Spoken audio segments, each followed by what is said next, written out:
Today's topic is regarding elementary profile and practical profile of a gravity dam in Module 4, Design of Hydraulic Structures.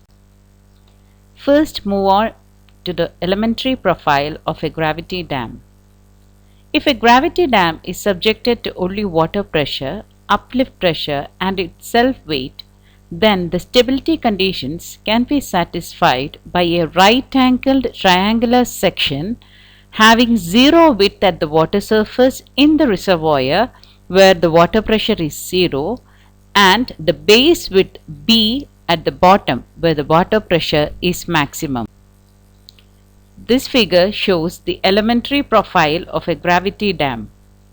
Here you could see the height h, pressure P acting at a distance of h by 3 from the base. The bottom width is denoted by small letter b. Here the weight acting of downwards and the resultant force acting at a distance of b by 3. The bottom shows the uplift pressure diagram. U is the uplift pressure.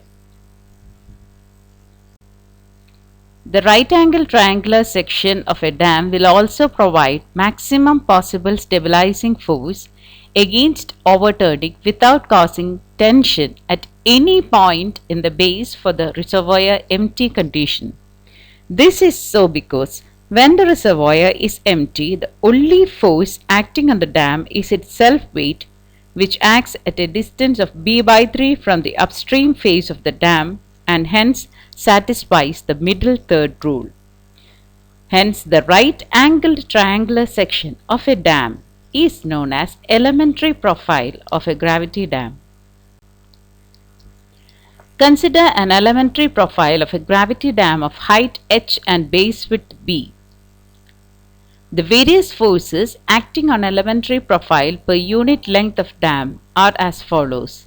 First one being weight of dam is equal to half BH into SW acting vertically downwards at B by 3 from the heel, where S is the specific gravity of dam material and W is the specific weight of water.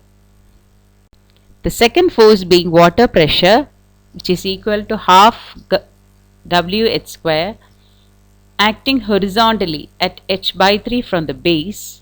Third is the uplift pressure U given by half B into CWH acting vertically upward at B by 3 from the heel, where C is the uplift pressure intensity factor. So these three are the forces.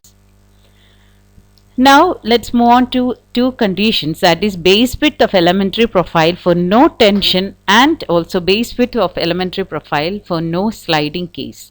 The first case being base width of elementary profile for no tension.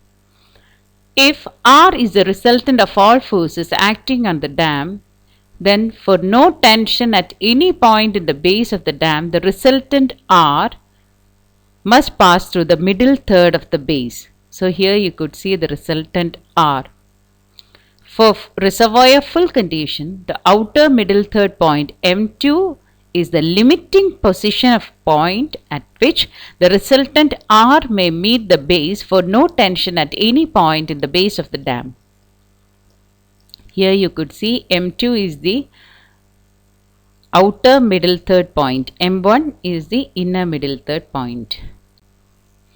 As such, moment of all the forces about M2 and equating the sum of moments to 0, we will get an equation half BH into SW into B by 3 minus half WH square into H by 3 minus half B into CWH into B by 3 equals 0.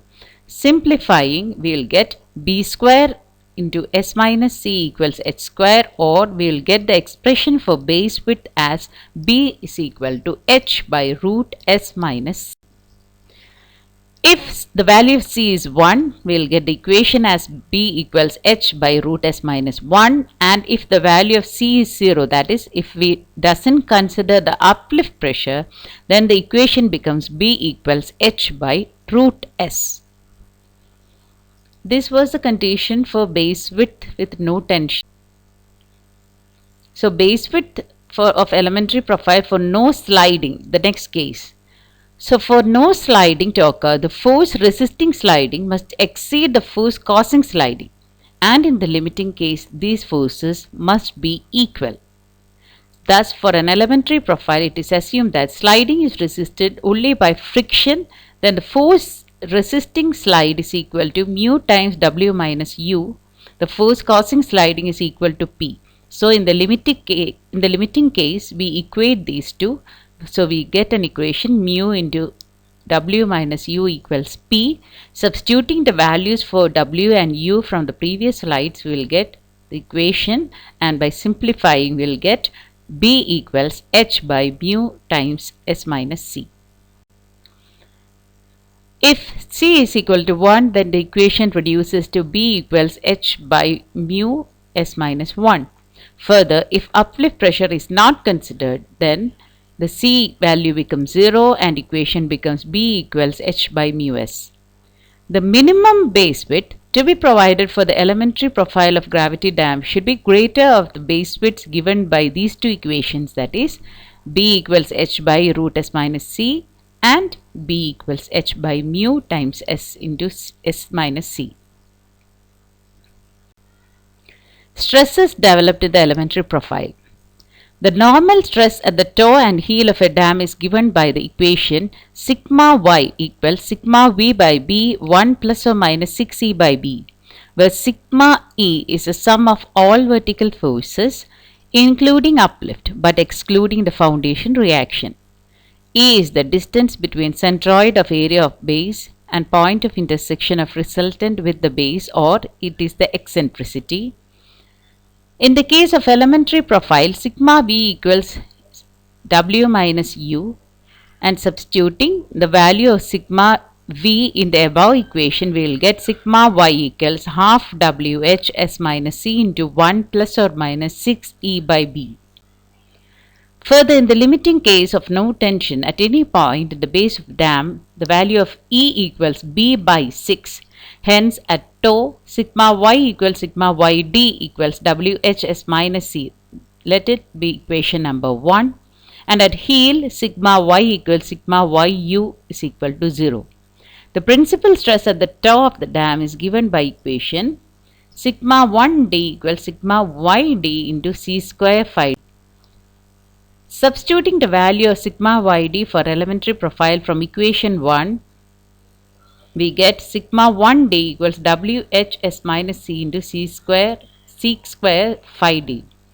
Further, for elementary profile, sec square phi d is equal to 1 plus b by h whole square, and for this case, from equation b by h equals 1 by root s minus c.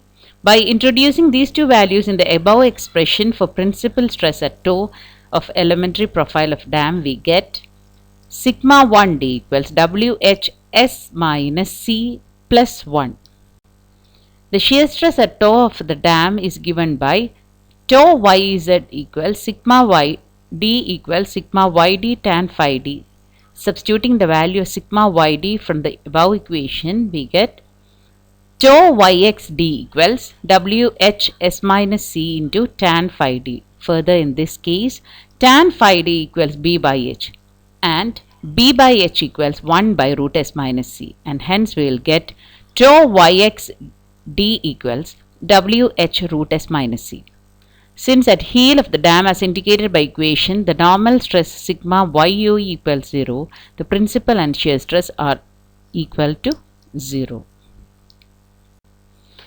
All these expressions are derived for the elementary profile of dam for reservoir full condition.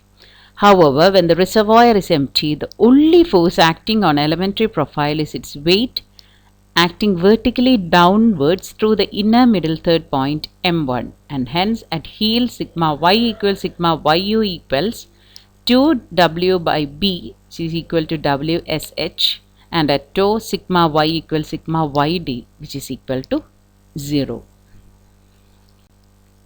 Next, the expression for limiting height of elementary profile of a gravity dam. For a dam having elementary profile, the principal stress at toe is given by the equation sigma yd 1d equals Whs minus C plus 1, which shows that sigma 1d value varies only with h, as the other terms are constant for any dam.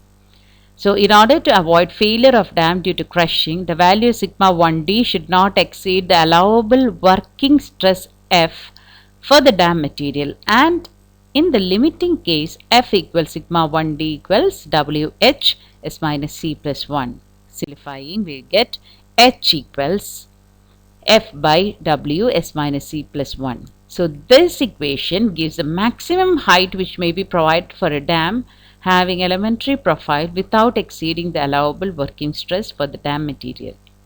However, when C is equal to 0, then we will get a lower value of H. That is when uplift pressure is not considered. Hence, to be on a safer side, for determining the limiting height of a dam having elementary profile is given by H equals F by W s plus 1. Now, high and low dams. A distinction is usually made between low and high dam in terms of this limiting height of dam. Thus, a low gravity dam is a one whose height is less than or equal to that given by equation A, and if the height of dam is more than that given by equation A, then it is known as high gravity dam. As an example, if we substitute the different values given here, we will get the limiting height of a low gravity dam as H is equal to 88 meters. Now moving to the second part, that is practical profile of a gravity dam.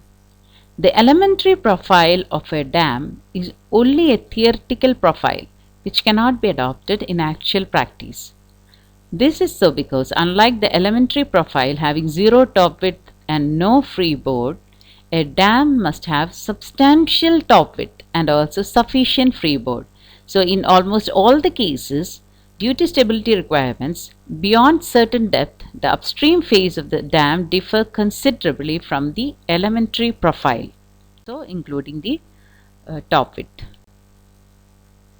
So certain changes will have to be made in the profile in order to cater to practical needs, and needs being, first is providing a straight top width for road construction over the top of dam, and by providing a freeboard above the top water surface. Now let's see the top width and freeboard separately. First is the top width. A dam must have sufficient top width to provide the required roadway and to resist the shock of floating objects.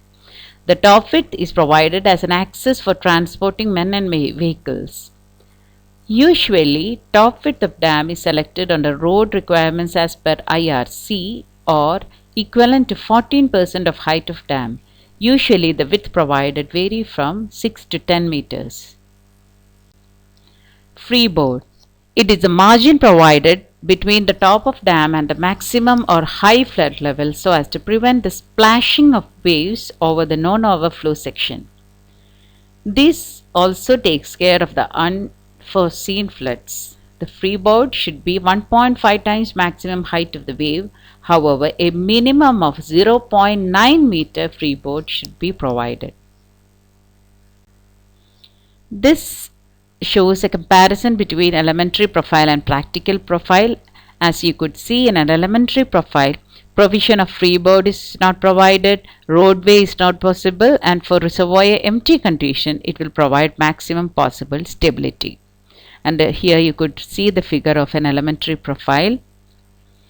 Whereas in the case of practical profile, the provision of freeboard is provided, roadway at top is possible, and for reservoir empty condition, tension is developed at toe and hence some masonry is provided on the upstream side. Here you could see the picture of a practical profile. So with that, we are finishing the topic. Thank you.